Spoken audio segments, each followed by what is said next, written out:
Permisi Bu, saya ingin memberikan laporan keuangan perusahaan kita untuk beberapa bulan kebelakangan.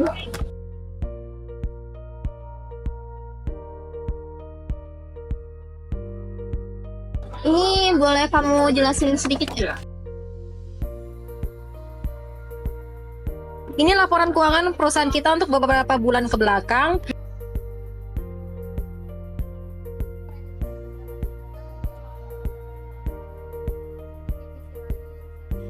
Dari kondisi yang bisa kita lihat, ini kondisinya sedang tidak baik-baik saja, dan kalau misalnya kita pertimbangkan untuk beberapa bulan ke depan, tidak baik Bu untuk perusahaan kita. Jika dilihat dari kondisinya seperti ini terus-menerus, maka kita hanya akan bisa bertahan selama beberapa bulan saja Bu. Mungkin ya perusahaan kita hanya bisa bertahan selama 3 bulan saja. 3 bulan? Iya, 3 bulan aja. Gak bagus.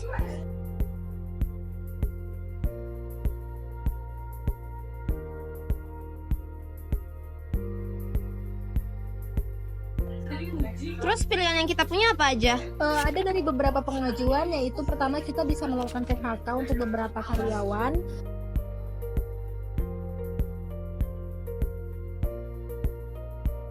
Selanjutnya merger dengan perusahaan lain, atau yang paling beresiko adalah pivot ke produk kita yang baru.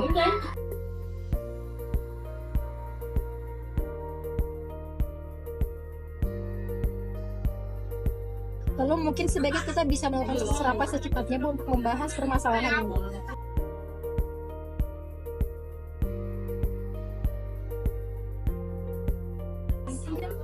Solusi kamu oke sih, dipertimbangin. Tapi kayaknya yang paling mendekati dan cepat, mungkin kita rapat aja dulu sore ini. Nanti kamu kumpulin dulu bawahan-bawahan staff kamu, terus kita lihat perspektif mereka masing-masing. Bisa, sore ini. Bisa aja Bu. Soalnya ini masalah serius banget kalau didiamin. Kamu kumpulin dulu data sama opini dari divisi lain. Terus sore ini kita rapat buat lihat perspektif dari divisi lain ya. Oke, baik. Baik, akan saya sampaikan kepada yang lainnya Bu. Ngomong-ngomong Vivi, tim di lapangan kamu gimana kondisinya? Untuk tim saya sendiri, mereka sudah tahu akan kondisi keuangan kita saat ini, tapi mereka tidak tahu jika kondisi keuangan kita ini separah ini Bu.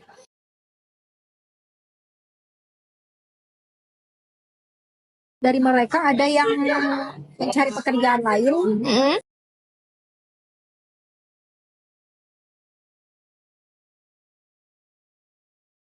Tapi untuk divisi lain saya kurang tahu Bu.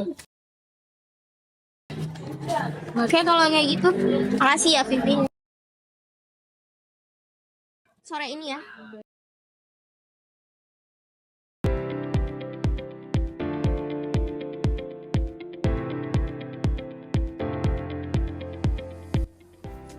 Ya, terima kasih semuanya sudah hadir. Seperti yang kalian tahu ya, kondisi perusahaan kita saat ini tuh sedang genting banget. Makanya saya menyuruh Vivi selaku staf keuangan untuk mengadakan rapat ini untuk mendengar laporan kalian masing-masing. Kalau gitu kita mulai dengar laporan dari staf marketing terlebih dahulu. Menurut saya, kita masih punya peluang, Bu. Tapi kita tidak bisa terus bertahan dengan pola lama. Pasar ini sangat berubah dengan sangat cepat, terutama sejak pandemi dan tren digital semakin naik. Kita lihat saja, data 2 bulan terakhir, produk kita kalah saing dengan kualitas. Tapi karena kita tidak menjangkau pasar yang lebih muda, saya sempat mengadakan survei kecil-kecilan lewat sosial media, dan ternyata banyak responden usia 18-25 tahun tidak tahu brand kita. Ini adalah masalah awareness. Nah, kalau gitu kita bisa ubah melalui pendekatan baik dari sisi promosi, packaging, bahkan sedikit penyesuaian produk dan targetkan segmen Gen Z atau early millennials itu biar kita punya ruang untuk bertumbuh. Apalagi mereka sekarang konsumennya kan lebih aktif untuk check out barang, banyak konsumen yang ya punya gitu. Jadi saya tahu ini butuh usaha, tapi saya yakin jika kita tidak bergerak cepat dan berani ambil langkah, kita bisa bangkit. Bukan cuma bertahan, tapi kembali ke kompetitif di pasar. Baik, lalu bagaimana dari sisi sumber daya manusia? Silahkan. Saya ingin menyampaikan dari sisi SDM, Bu. Karyawan kita selama ini kan sudah bekerja dengan loyalitas yang tinggi nih. Bahkan saat pandemi, banyak tuh yang rela lembur tanpa dibayar penuh. Kalau sekarang kita bicara soal PHK atau restrukturasi, dampaknya itu bukan hanya pada produktivitas, tapi juga kepercayaan. Saya bicara dengan beberapa staf pagi ini. Mereka memang mulai cemas, tapi sebagian besar tuh masih punya harapan. Mereka hanya butuh kepastian dan arahan. Dan kalau kita ambil keputusan sepihak tanpa komunikasi yang baik, bukan hanya kepercayaan mereka saja yang hancur, tapi budaya kerja yang sudah kita bangun bertahun-tahun itu ikut runtuh juga, ikut hancur juga. Kalau memang merger adalah pilihannya, ya saya minta kita jamin bahwa semua staf tetap diberi tempatnya. Kita kawal prosesnya agar mereka tidak merasa dibuang atau diganti. Dan jangan sampai krisis ini membuat kita kehilangan nilai-nilai kemanusiaan yang selama ini yang selama ini menjadi kekuatan kita. Bagaimana dengan kondisi angka? Silahkan, staf keuangan. Kita bicara mengenai angka, saya akan langsung pada intinya saja, Bu. Dalam 3 bulan terakhir, kita mempunyai defisit rata-rata itu 12%. Dengan beban operasional tetap, kita hanya punya cadangan kas untuk kurang dari 90 hari ke depan. Begitu. Saya sudah menganalisis 3 skenario yang mungkin bisa kita ambil. Pertama, melakukan PHK untuk menekan biaya tetap. Itu bisa memberikan kita tambahan waktu sekitar 1 bulan, tapi dampaknya ke SDM dan produktivitas yang sangat besar. Kedua, merger dengan perusahaan Abadi Jaya, yang mana ini secara finansial paling stabil. Mereka punya arus ras kuat dan jaringan distribusi nasional. Kita akan kehilangan berbagai kontrol, tapi ini bisa menyelamatkan keseluruhan struktur. Lalu yang ketiga adalah pivot ke produk baru. Nah, secara ide ini merupakan hal yang bagus, tapi realitasnya kita butuh biaya marketing, pengembangan dan waktu validasi pasar. Dengan sumber daya yang terbatas, kita pribadi anggap opsi ini terlalu beresiko, Bu.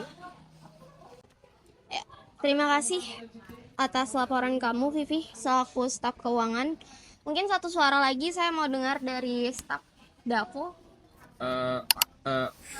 Maaf Bu, saya mungkin tidak berbicara mewakili semua staf, tapi mungkin saya sedikit bisa menyampaikan suasana yang ada di bawah. Banyak dari kami tahu bahwa perusahaan ini sedang cukup tidak baik, tapi jujur Bu, kami tidak tahu seberapa parahnya. Beberapa teman dari kami itu sudah mulai pasang CV di sosial media mereka dan juga menyebarkannya. Bahkan ada juga beberapa dari rekan saya yang saya kenal itu dia mulai kerja sampingan. Tapi ya masih banyak juga sih Bu, dari kami itu punya semangat. Asal kita tahu aja arahnya kemana. Kami cuman minta satu hal. Jangan tinggalkan kami tanpa penjelasan yang jelas gitu loh Bu. Kalaupun ada, kami ingin tetap ikut campur karena kami juga bagian dari perusahaan ini. Itu saja sih Bu dari kami. Baik, terima kasih wakilan staf. Jadi terima kasih atas keterbukaan kalian semua hari ini. Saya mengerti betul bahwa apa yang kita hadapi sekarang bukan sekedar angka, tapi masa depan kita bersama. Saya sudah mendengar dari sisi pemasaran, dari sisi keuangan, dari sisi sumber daya manusia, dan juga dari staf langsung. Semuanya punya pandangan yang penting dan semuanya akan saya pertimbangkan secara serius nantinya. Dan saya nggak bakal gegabah mengambil keputusan. Saya butuh waktu untuk menelaah semuanya, opsi berdasarkan data, kondisi di lapangan, dan juga dampak secara menyeluruh. Keputusan akan saya sampaikan besok dalam rapat lanjutan kita. Nah, untuk sekarang saya minta semua divisi menyiapkan laporan singkat tambahan untuk ringkasan kekuatan dan risiko jika opsi yang kalian usulkan dijalankan, dan beri saya waktu untuk berpikir sambil kalian menyelesaikan laporan kalian dan dikumpulkan sore ini ya. Rapat saya tutup. Terima kasih atas partisipasinya. Terima kasih, Bu.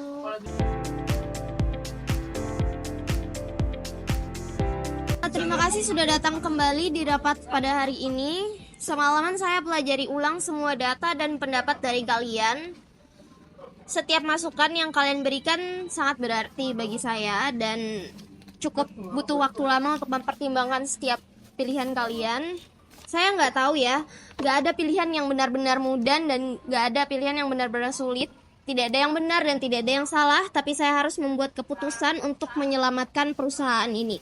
Dan keputusan yang saya ambil ini berkat pilihan-pilihan dari kalian juga. Setelah mempertimbangkan resiko, keberlanjutan, dan peluang jangka panjang, saya memutuskan bahwa kita akan melakukan merger dengan PT Abadi Jaya. Mungkin saya bisa dengar pendapat kalian terlebih dahulu dan laporan yang sudah saya minta persiapkan. Jadi kita benar-benar bergabung, Bu. Bagaimana dengan produk kita, branding kita? Iya, ya ada beberapa penyesuaian, tapi PT Abadi Jaya memberi kita akses pasar yang lebih luas dan kestabilan finansial. Kita akan tetap membawa nilai dan ciri khas produk kita ke dalam kerjasama ini. Jadi kita tidak akan kehilangan ciri khas produk kita. Jadi bagaimana dengan karyawan? Apakah akan tetap ada pemutusan kerja? Itu sudah saya antisipasi. Dalam perjanjian awal, saya minta jaminan agar tidak ada PHK selama masa transisi. Semua karyawan tetap akan diikutsertakan dan perubahan hanya akan dilakukan jika benar-benar diperlukan. Tetapi Bu, secara angka ini memang opsi yang paling masuk akal. Tapi prosesnya nanti ke depan itu tidak mudah. Iya, saya tahu. Tapi saya juga yakin kita bisa melewati hal ini. Kita bisa melewati ini. Kita tetap satu tim. Kita hanya sedang beradaptasi untuk bertahan. Kalau itu bisa menjaga keberlangsungan perusahaan sih ya, kami terima aja sih Bu. Semoga keputusan ini sesuai yang kami harapkan, bukanlah awal dari kehilangan semua yang sudah kita bangun. Kita tidak akan kehilangan apa-apa. Kita akan tetap menjaga integritas kita dan tetap kompak. Dan kita sedang menyesuaikan arah, bukan meninggalkan prinsip. Besok kita akan mulai rapat transisi pertama. Saya ingin semua kepala divisi menyiapkan daftar kebutuhan untuk masa adaptasi. Terima kasih atas kerjasamanya. Saya ingat betul saat kondisi ini ada di titik terendah. Emosi orang-orang memuncak, ketakutan menyebar, dan semua mata tertuju pada saya untuk membuat keputusan. Saya tidak bisa membiarkan perasaan mengambil alih logika. Saat itu, saya berhenti sejenak. Kembali ke dasar, apa masalah utamanya? Apa tujuan akhirnya? Dan apa jalan terbaik berdasarkan data yang saya punya? Saya tahu, merger bukan keputusan populer. Tapi dari semua opsi, itu yang paling efisien, paling realistis, dan paling mungkin menghasilkan stabilitas jangka panjang. Saya tidak memilih berdasarkan perasaan. Saya memilih berdasarkan rasionalitas. Saya evaluasi setiap resiko, saya hitung dampaknya, saya tinjau efektivitas setiap pilihan. Dan hari ini, hasilnya jelas. Perusahaan ini tidak hanya bertahan, tapi mulai tumbuh kembali. Inilah esensi kepemimpinan berbasis logika, membuat keputusan bukan karena suara mayoritas, tapi karena analisis yang matang. Karena pemimpin sejati tahu bahwa menyelamatkan banyak orang kadang membutuhkan keputusan yang tidak nyaman, tapi benar.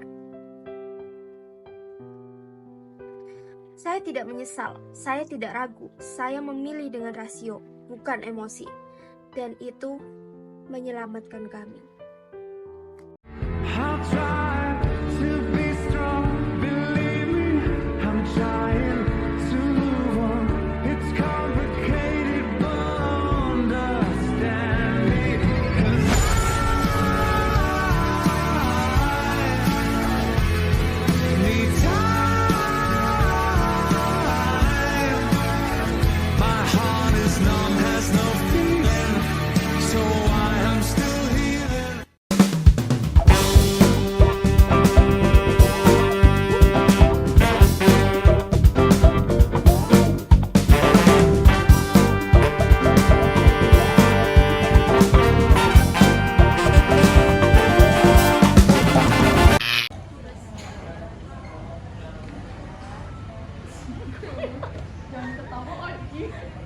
Tapi menurut kamu gimana?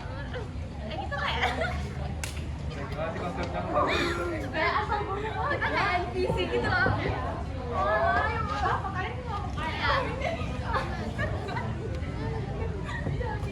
Yaudah.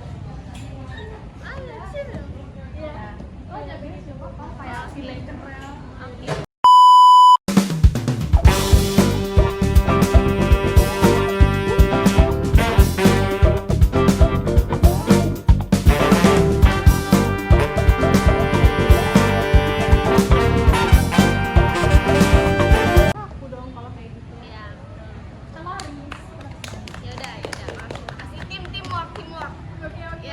Yes. Berhasil. Teamwork. Ya.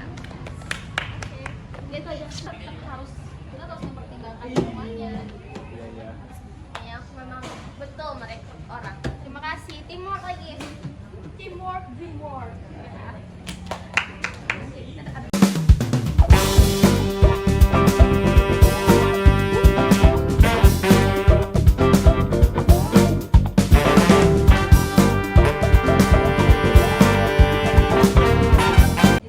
Ya.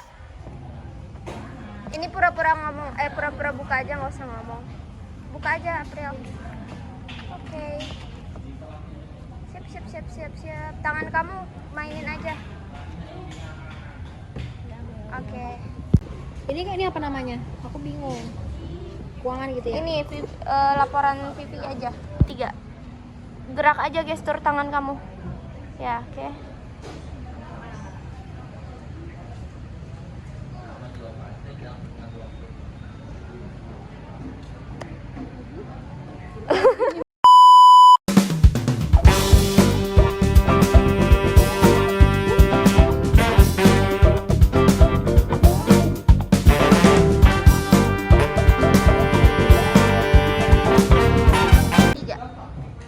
Saya ingin menyampaikan dari sisi SDM, karyawan kita selama ini sudah bekerja dengan loyalitas tinggi. Bahkan saat pandemi, karyawan kita banyak yang rela lembur tanpa dibayar penuh.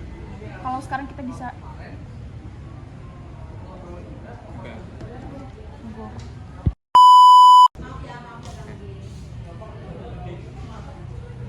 Baik. Lalu bagaimana dengan laporan sumber daya? Siapa sumber daya? Kamu ya?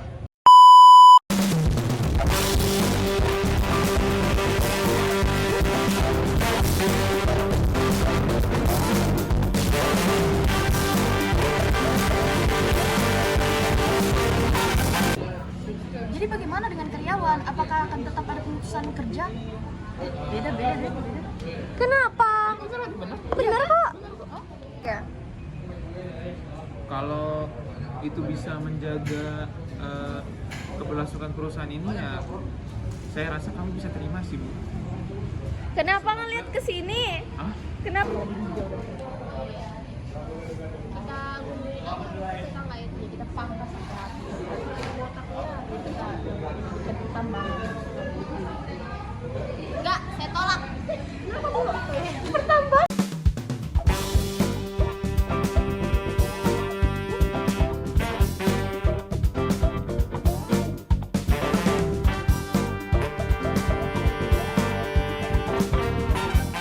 Oh, langsung. Kalau belum tuh. 1.